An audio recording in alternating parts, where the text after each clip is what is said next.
Windows 7 is faster than Windows 8 or 10?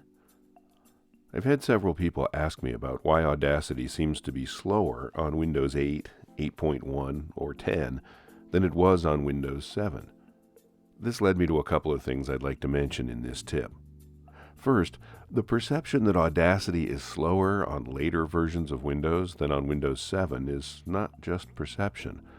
There are quite a few software packages that suffer in performance terms when Windows is upgraded on the same platform. That gets us to my first point. Upgrading the operating system, or OS, without upgrading the hardware may lead to lower performance. Why? Well, it really does make sense. With every new release, OS publishers try to add more features to make users feel the need to upgrade and stay current. This means there's simply more for the computer's hardware to do in newer OS versions. Unless the computer is also given a faster processor and/or more memory, or RAM, to use, the necessary result is somewhat slower performance.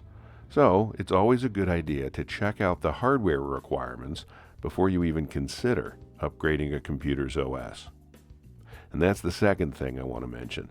The old adage, IIAB DFI, or if it ain't broke, don't fix it.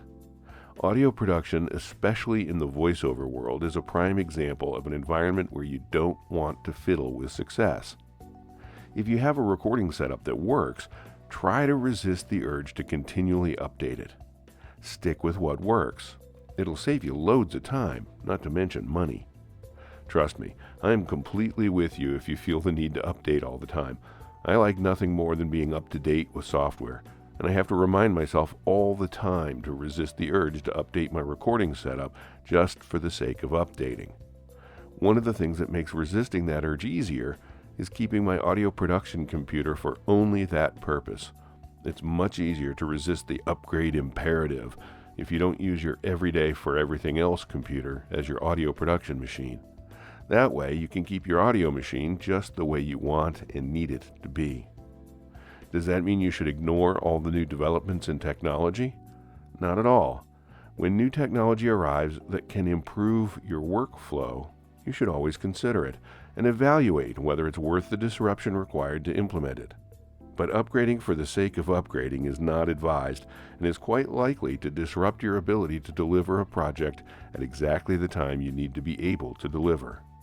So, if your workflow works for you and you're still running Windows 7, don't feel bad. You're doing nothing wrong. You might want to plan ahead for when that hard drive eventually fails, though. Next week, it's time to buckle up for 3 installments you won't want to miss. I promise your workflow will improve as a result. Whoa.